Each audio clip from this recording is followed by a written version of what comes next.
प्रिय विद्यार्थियों, हम मध्यकालीन भारत का इतिहास पढ़ रहे हैं।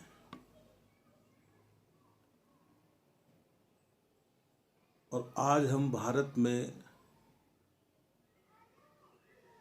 मुस्लिम सत्ता की स्थापना से अपनी बात प्रारंभ करेंगे।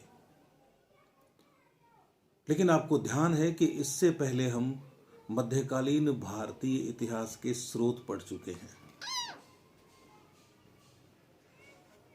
और आपको यह भी ध्यान है कि मध्यकालीन भारतीय इतिहास के स्रोतों का जिक्र करने में, उसकी बात करने में अपना यह जो व्याख्यानों का क्रम चल रहा है, इस क्रम में हम 14 बार मिले हैं। मैं चाहता तो 2 या 3 कड़ियों में स्रोतों का अध्ययन पूरा कर सकता था, लेकिन मैंने स्रोतों के अध्ययन के लिए समय की सीमा नहीं देखी। इसका कारण है, आप इतिहास के किसी भी कालखंड को पढ़िए। यदि आप उस कालखंड को एक इतिहास के विद्यार्थी की दृष्टि से पढ़ना चाहते हैं, तो निश्चित रूप से आपको पहले उस कालखंड से संबंधित प्रमुख स्रोतों को पढ़ना पड़ेगा,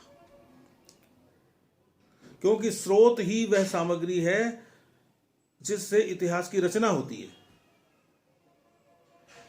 और यदि आप स्रोतों से परिचित रहेंगे तो आगे अध्ययन करते समय जहां जहां स्रोतों का उल्लेख आएगा, आपको वे स्रोत अपरिचित नहीं लगेंगे। आपको लगेगा कि यह बात हम पढ़ चुके हैं और इस स्रोत का संदर्भ स्रोत पढ़ते समय इस रूप में आया था। तो इसलिए हमने स्रोत पढ़ने में इतना समय लगाया। अब हम प्रारंभ करेंगे भारत में मुस्लिम सत्ता की स्थापना से। वैसे तो जो बड़ा प्रश्न उभर कर सामने आता है कि भारत में मुस्लिम सत्ता की स्थापना का वास्तविक श्रेय किस व्यक्ति को दिया जाना चाहिए, और उसमें हम मोहम्मद गोरी की बात कर लेते हैं, कुतुबुद्दीन ऐबक की बात कर लेते हैं और इल्तुतमिश की बात कर लेते हैं। लेकिन ये बातें तो बाद की बातें हैं। आपको पीछे मुड़कर देखना पड़ेगा और आपको 712 ईस्वी के मोहम्मद बिन कासिम के हमले को देखना पड़ेगा जो सिंध पर हुआ था। और हम पढ़ते हैं कि भारत पर प्रथम मुस्लिम आक्रमण कब और किसके द्वारा किया गया, तो हम 712 ईस्वी में मोहम्मद बिन कासिम द्वारा सिंध पर किए हुए आक्रमण को बता देते हैं। लेकिन इसका मतलब यह नहीं है कि अरबों से हमारा संबंध 712 ईस्वी में ही स्थापित हुआ। जब आप प्राचीन भारत का इतिहास देखेंगे तो आपको यह समझ में आएगा कि प्राचीन भारत में भी हमारे अरबों से अच्छे संबंध थे। हमारे व्यापारिक संबंध रहे हैं अरबों से।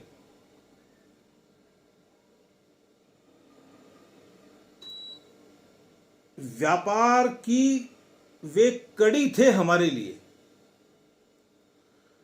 इस्लाम में परिवर्तित हो जाने के बाद उनकी नजरें भारत के समृद्ध बंदरगाहों पर पड़ी। अब पड़ी का मतलब यह नहीं है कि उन्होंने उन्हें पहली बार देखा था। मैं स्वयं ही कह रहा हूं कि पहले से ही वे हमारे संपर्क में थे। यहां कहने का मतलब यह है कि उन्होंने ये सोचना शुरू किया कि यदि इन बंदरगाहों पर कब्जा ही हमारा हो जाए तो वारे न्यारे हो जाएंगे। यह जो नया परिवर्तन आया था अरब में, इस परिवर्तन से जुड़े हुए लोगों ने पीछे मुड़कर इतिहास नहीं देखा था। खैर, उन्होंने अपने हिसाब से सोचा, अपने दृष्टिकोण से सोचा, और वो ये चाहते थे कि हमारा कब्जा हो जाए। उनका तो नहीं हुआ, लेकिन एक रास्ता खोलकर चले गए वो, और आगे जाके वही हुआ जैसा उन्होंने सोचा था। 8वीं शताब्दी के शुरुआत में, 8वीं शताब्दी के प्रारंभ में, 8वीं शताब्दी की शुरुआत में इराक के अरब गवर्नर अल हज्जाज ने अपने मालिक दमस्कस के उमैयद खलीफा वाहिद प्रथम के आदेश पर सिंध के विरुद्ध 2 अभियान भेजे। राजा दाहिर ने दोनों ही अभियानों को विफल कर दिया। हो सकता है कि इससे ज्यादा बार विफलता मिली हो,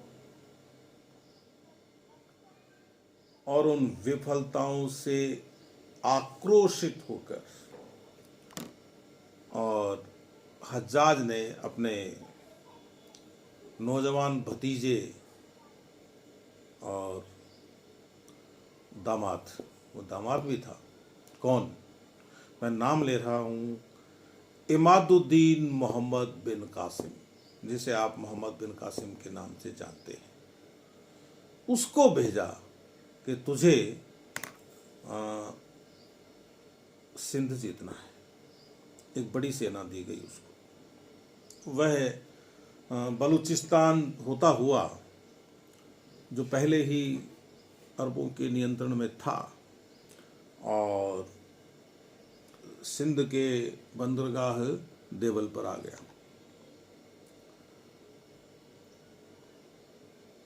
राजा दाहिर के पास कोई दुर्बल सेना नहीं थी, लेकिन उससे एक चूक हुई। चूक ये हुई दाहिर से कि उसने देवल के बंदरगाह की रक्षा करने के बजाय और अपने राजधानी क्षेत्र को बचाने पर ध्यान केंद्रित किया, और सिंध के केंद्र में थोड़ा पश्चिमी तट पर उसकी राजधानी थी रेवार। तो उसने अपने आप को रेवार पर केंद्रित कर लिया, खाई खोद ली, और उसके अंदर सुरक्षित हो गया कि यहां वो आएगा तो उसका मुकाबला करेंगे। अब देश काल परिस्थिति के अनुसार निर्णय लिए जाते हैं। अब हमें क्या पता कि वो किस कारण से देवल नहीं गया था। थोड़े से प्रतिरोध के बाद में, और उसका क्षेत्र है वो अधिग्रहित कर लिया गया। बहुत सारे लोगों को मारा गया। नेरन और सहवान का क्षेत्र, जहां बौद्ध ज्यादा थे, वो बिना लड़े ही शत्रु के अधीन चले गए। यद्यपि 2 दिनों तक दाहिर ने लड़ाई की है, और अपना जीवन उसने दे दिया। उसकी पत्नी रानीबाई ने रेवार के किले को समर्पित करने से इनकार कर दिया, और अंत तक लड़ती रही, और आखिर में वही हुआ जिसका डर था, उसने जौहर किया। और इस तरह से सिंध है वो अरबों के अधीन चला गया। अब क्या हुआ कि 713 ईस्वी में मुल्तान भी जीत लिया गया, उसके दक्षिण पश्चिम से लगा हुआ पंजाब का इलाका भी जीत लिया गया। खलीफा ने फिर बाद में कासिम को वापस भी बुला लिया। उस पर वहाँ यह आरोप भी लगा कि उसने नैतिक नियमों का उल्लंघन किया है। कहा जाता है, एक संदर्भ है, एक रेफरेंस है, मैं आपको बता देता हूं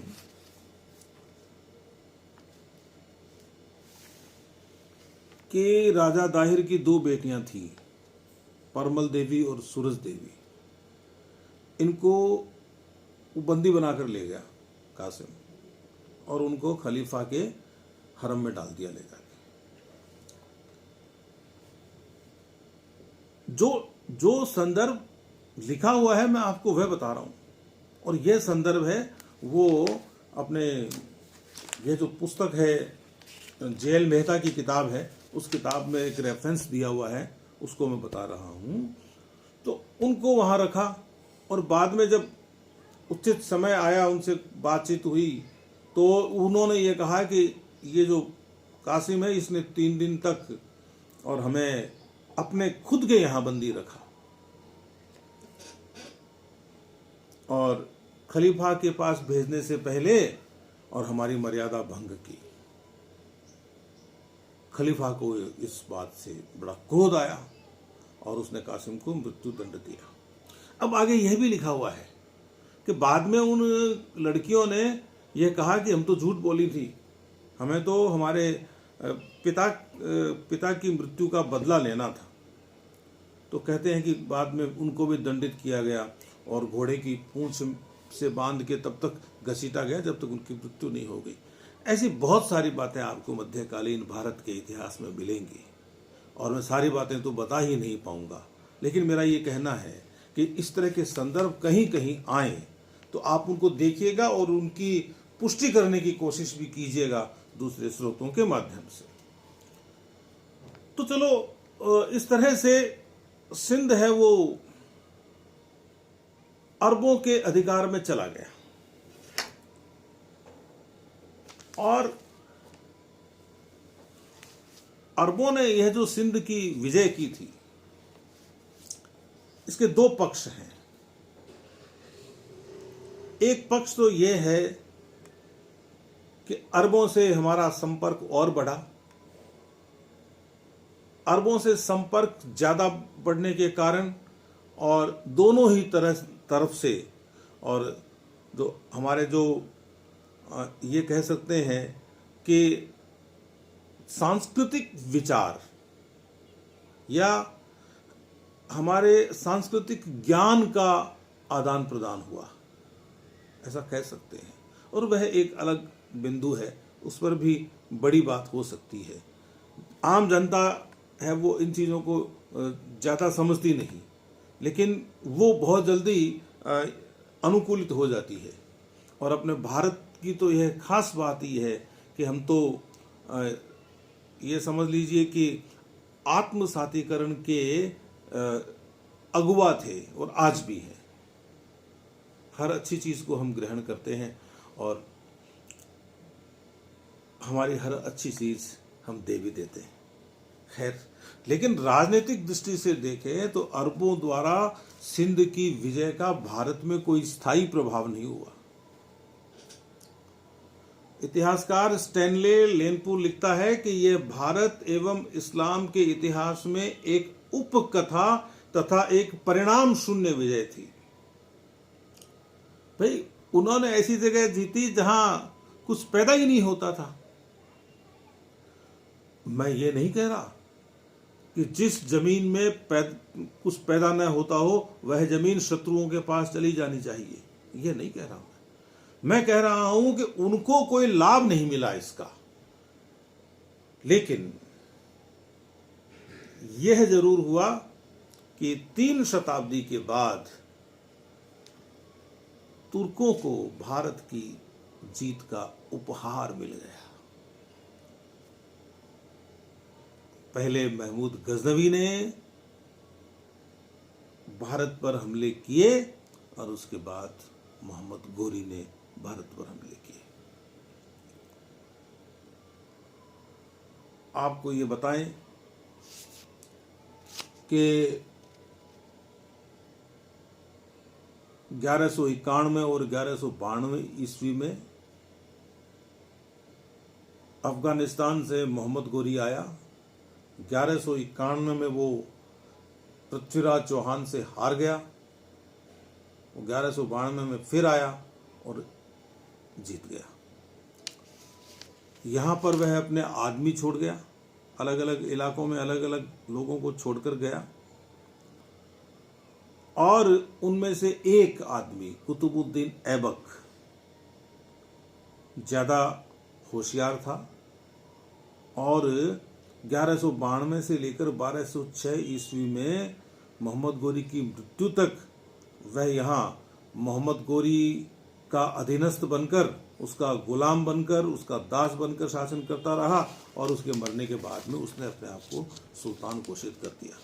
वहाँ से जो परंपरा शुरू हुई वह बाद में यह समझ लीजिए आपकी 1526 ईस्वी में बाबर के आने तक जारी रही, और उसके बाद में बाबर से जो परंपरा शुरू हुई मुगलों की वह अंग्रेजों के आने तक जारी रही। तो अब इसके पहले क्या हुआ? यह तो 1191-92 की बात है। इसके पहले भी 10वीं शताब्दी के मध्य में अफगानिस्तान की पहाड़ियों में एक नगर था गजनी। उस गजनी में एक नए राजवंश का उदय हुआ, तुर्क राजवंश का, और उससे उसका नाम पड़ा गजनवी राजवंश।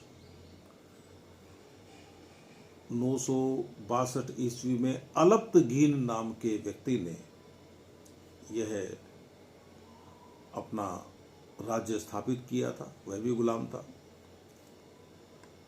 977 ईस्वी में एक दूसरा दास हुआ गुलाम सुबुक्तगीन, उसने इस राज्य पर कब्जा किया और अपना विस्तार किया।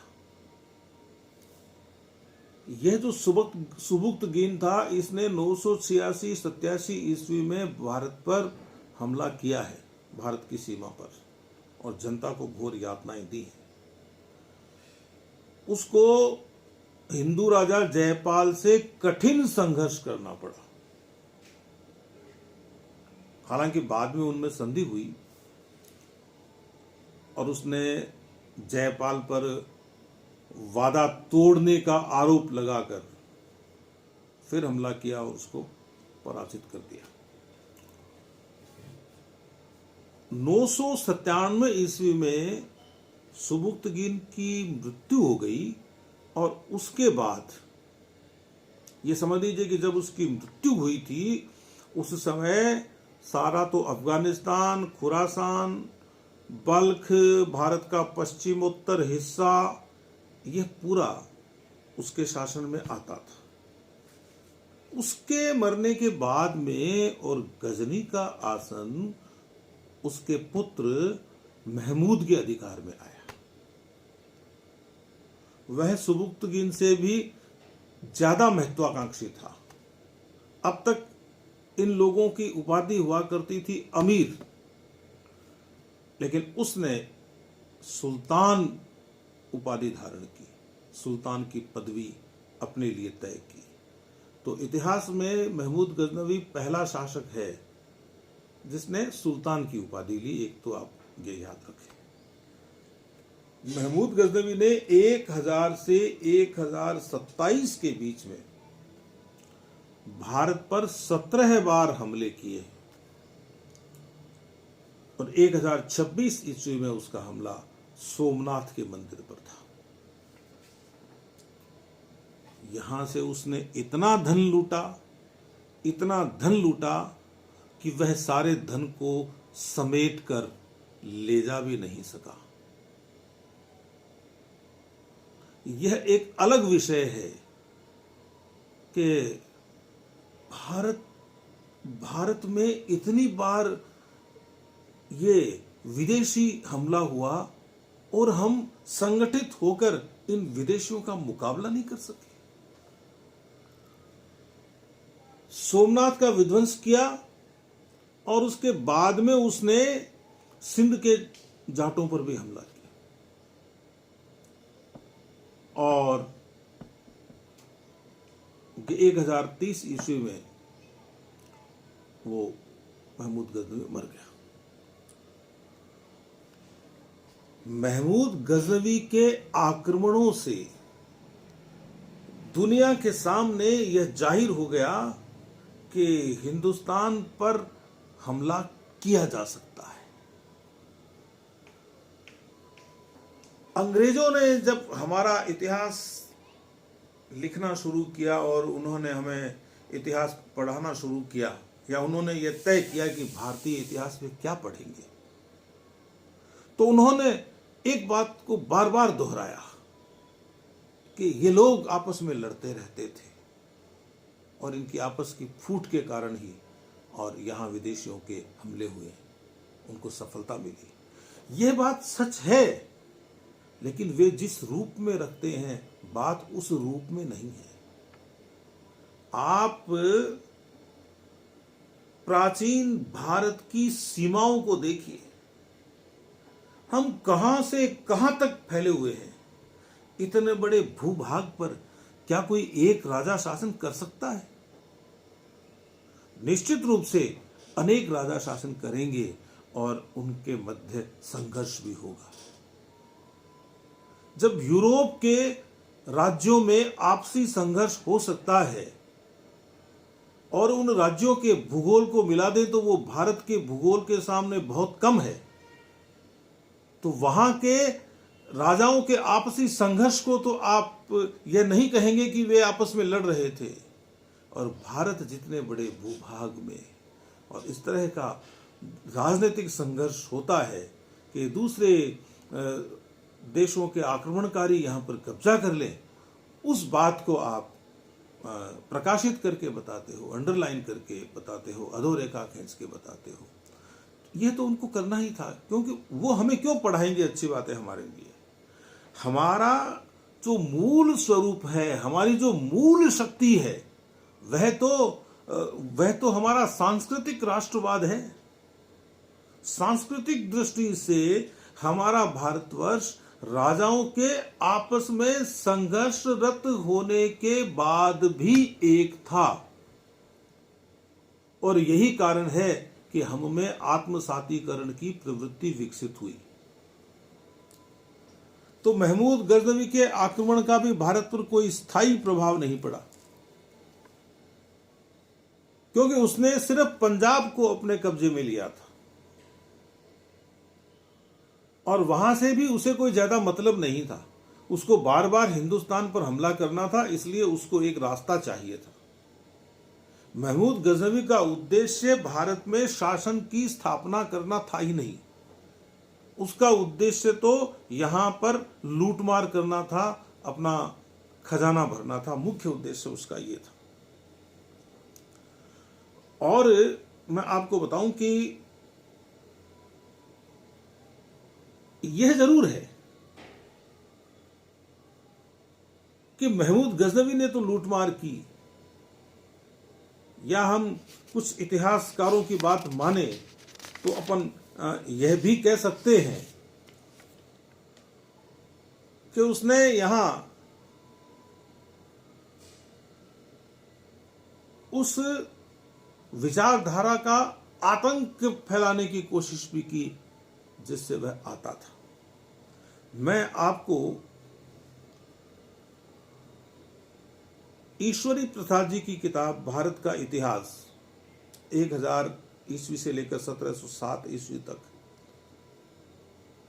की वो किताब है, तो भारत का इतिहास से एक दो पंक्तियां पढ़ के सुना रहा हूं जो वे कहते हैं कि महमूद गजनवी का उद्देश्य था भारत में आने का। वे लिखते हैं कि महमूद गजनवी का उद्देश्य स्थायी रूप से अधिकार स्थापित करना नहीं था। उससे भी पूर्व अरब लोगों की विजय केवल एक ऐसे प्रांत तक ही सीमित रही थी जो उपजाऊ न था। मैं कह चुका हूं, महमूद ने भारत में आंधी की भांति प्रवेश किया था और लूटमार से अपार संपत्ति प्राप्त करके और वह अपने देश लौट गया। उसके आक्रमणों का उद्देश्य राज्य स्थापना न होकर लूट मार करना और मूर्तियों का विध्वंस करना था।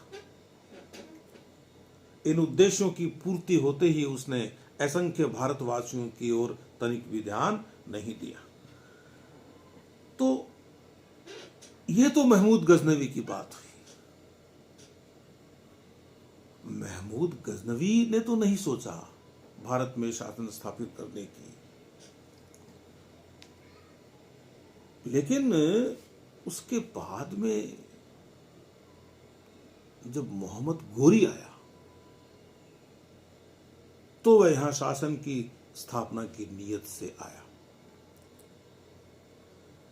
यह कह सकते हैं कि महमूद गजनवी तो भारत का लुटेरा था, यानी भारत को लूटने वाला था वो, और जो मोहम्मद गोरी है वह भारत में इस्लाम की सत्ता को स्थापित करने वाला था। यह अंतर है, क्योंकि इन दोनों के कार्यों की तुलना करके आप आसानी से अनुमान लगा सकते हैं।